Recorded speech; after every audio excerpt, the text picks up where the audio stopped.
Hey everybody, it's your boy, and today's video was going to be about the relationship between BLM and the African American community in America. I won't be discussing the British one, and I've noticed a pattern that has emerged with this organisation and the community which stretches back way before they were even founded. So what is this pattern? What is this thing that they do that to me, and as you can see from the title of this video, is very harmful to the African American community? Let's just take a look at all their martyrs. Ma'Khia Bryant, Michael Brown, Ahmaud Arbery, George Floyd. What is the common denominator between these different people? And that's only a small sample of their large list of martyrs that they like to have celebrities stitch into their Gucci suits. They're all either convicted criminals or people that were caught in the midst of committing a crime and paid the ultimate price: death. Only one person that I know of, and I may be wrong on this, that didn't have some kind of criminal record, and that was Trayvon Martin. Now, he didn't commit a crime per se. As far as I know, he's the only one that doesn't have a criminal record. But BLM love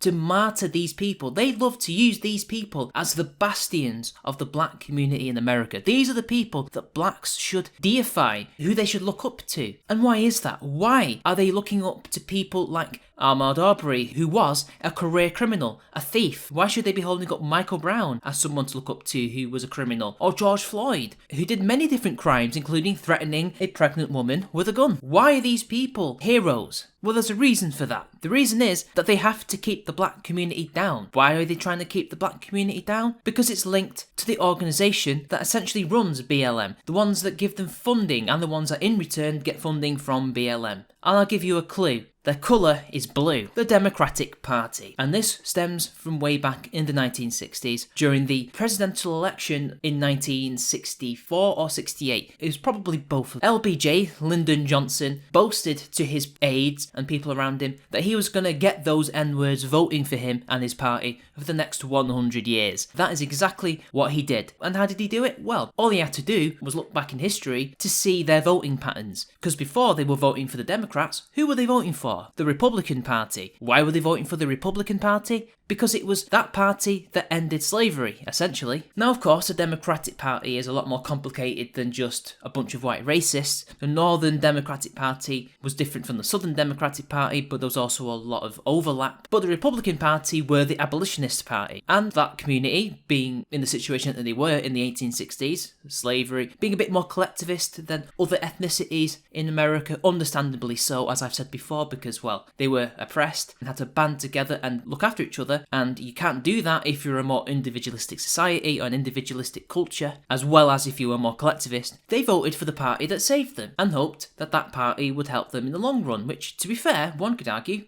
they did. It's not a coincidence that the Harlem Renaissance and the absolute peak of African American culture in the 1950s, before it all went to hell, happened under them voting for the Republicans. Jazz and all the other amazing artistic achievements that the African American community achieved during that time happened when they weren't in the Democratic plantation. And that can't possibly be a coincidence. It was also when black marriages, black nuclear family rates, all these other things that we associate with achievement and prosperity were at their highest. The things that Thomas Sowell talks about in his books constantly. And then LBJ looks at this and thinks, well, the Republicans freed them. Therefore, all I have to do is free them, quote unquote, change these laws in the South, push integration, all these other civil rights causes, they'll vote for me. But rather than let them do the things they need to do in order to build human capital and other things, like what the Republicans did, he went a step further and pushed for state intervention into their matters. But it also happened to other ethnicities as well. It happened to whites as well, for example, which is why in the 60s we start getting the foundations of a proper welfare state. And then later on, when Nixon took over, you got affirmative action and other things like that. Even the Republicans noticed that after his success in 1964, that they too had to start giving the gibs. LBJ, what he did with the Civil Rights Act, and that made the blacks grateful to him. And because they were still, despite being 100 years on, still a bit more collectivist than, say, others, because again, especially the southern ones, they had to go through Jim, and it wasn't an easy ride for them. They started voting for the Democrats because they saw them as saviours. And you can't really blame them for it. I don't blame them. If I was in that position, and I was a normal African American, I too would probably have voted for LBJ. And it's too good to be true, isn't it? A lot of people, doesn't matter what race you are, they assume that the government can magically fix things by just intervening more. They didn't realise that it was the lack of intervention that actually made the Harlem Renaissance jazz, and all these other great cultural achievements that they achieved during the 1920s and 1950s possible. And this, unfortunately, from the 70s onwards, created this parasitic relationship where the Democrats found an easy vote farm and a community that was not likely to be disloyal and vote for another party anytime soon. And over the decades, it got worse. Democratic councillors, Democratic senators, Democratic politicians in general who run all these areas, in particular Detroit, Philadelphia, places all around America that were ran into the ground. And I believe initially it was not intentional because, as we know, leftists don't understand economics, and when they try to intervene into the economy using the state, it goes to crap. We know this. But then I think they began to notice that people were getting desperate and voting for them more because they were once again saying, look, if you just vote for us, we will intervene and fix these issues. And the African American community, still being very grateful for the civil rights that was granted to them by this party, kept voting for them, thus perpetuating the issues that they found themselves having to deal with constantly, which leads us to BLM. Now, and at a time where most black kids are born out of wedlock, where most black families are broken up, in fact, most black people aren't even married anymore, even though they're having kids, where crime is at an all-time high in these communities, where poverty is still not being addressed properly, and there is still an income gap between blacks and the rest of America, and yet who is a common denominator for all these issues? It's not just the people that vote for this party over and over again. It's the Democrats that are the common denominator. The Democrats are systematically keeping the black man down so that he will vote for them. Why do BLM hold these criminals up as saints?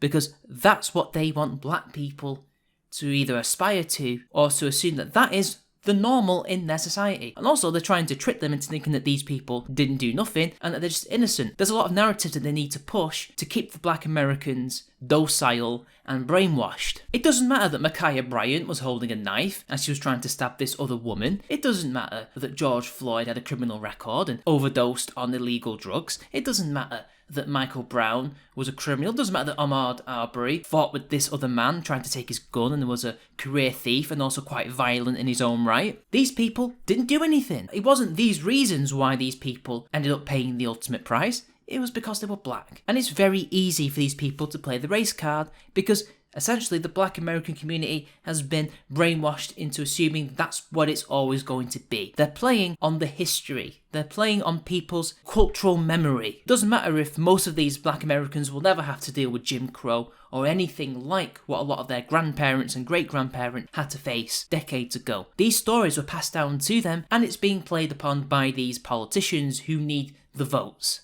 who need these people to win elections. And that is what BLM's ultimate role is. It's not a civil rights movement. It's not an activist group for the rights of black Americans in regards to police brutality and treatment. Its goal is to keep them in their place, to keep them in poverty, to keep them in crime, so that they vote for the Democrats who they think will fix these issues. But they don't. That's not what they want. They want these issues around so that they still get voted for. Look at the pattern. Look at who they defend. Just look at the people they defend. Look at the behaviours that they defend. Are these people that were upstanding citizens who were genuinely oppressed by the police or may have suffered from under the state? There are black Americans who have dealt with that. There was one man, and I can't remember his name because the news story has been hushed up. And if anybody in the comments can tell me who he was, please do. There was a black man who was, I assume, a homeowner. He was an upstanding citizen. His house was broken into one night. He did the thing that any normal person would do, in America at least. He would grab his gun and go down and investigate. And as far as I can remember, he saw silhouettes, he saw figures in the dark. It wasn't exactly greatest conditions for him, and he shot at the silhouettes. Turned out it was the police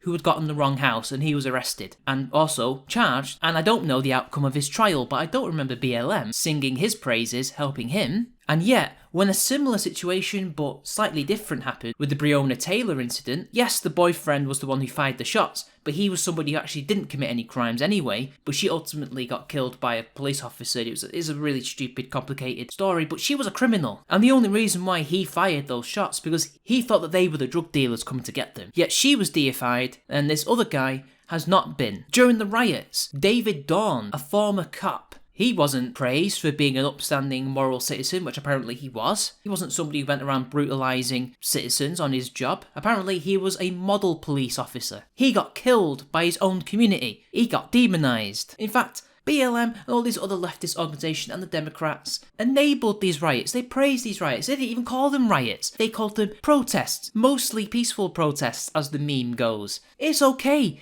to loot and burn your own community because the white man is the one that's did it to you for some reason. It's the police that did it. Go ahead, burn that community store that was run by a black family for decades. It's okay. It's okay to take your anger out on them because it wasn't you that did it. It was the cops. It was the white man. Not the Democratic Party. Not BLM that were making you do this to keep your community down, to destroy these businesses, these private owners of businesses, so you continue to vote for them in the false hope that they will fix your issues. Well, I'm sorry, but that's not what they're going to do, guys, and you need to wake up. And to be fair, at the very least, some black men, if Trump's numbers are to be believed, are beginning to wake up because he was getting more votes from minorities in the previous election than he did the one before that when he won. People slowly are waking up, but will it be too late? I don't know. But it's about time that people start actively calling out BLM for what they're doing, for what they actually are. But anyway, I'm going to leave it there. This was only a quick video that I thought I'd make about this observation because it's something that's been going on for decades, which is why I went into the history quite a bit. Totally not going off on history as I want to do, but nonetheless, it had to be said. BLM is just one of many different organisations that have been doing this very thing. They will come and go, but the Democratic Party will find a new one to take their place, which is why it's very important that not only do we fight these people, but we try to somehow educate the black community on what's actually going on, to try and show them what they're all about, what they're actually doing to their communities. And there are people who are waking up. And these aren't like super geniuses or anything, these are normal people who are waking up and seeing for the first time what's actually going on. But it's not just BLM, it's a cultural issue too, and they feed into each other. Black culture has been systematically degenerated and since the 1960s and 70s. That needs to be revived. The state isn't going to do that. That's up to the people, when we need to give those who have the power to do that, the ones who have the ability and the brains to do that, the means to do so. But anyway, I'm going on with myself. I better end the video here. So until next time, guys, it's been your boy, and I'll see you all later.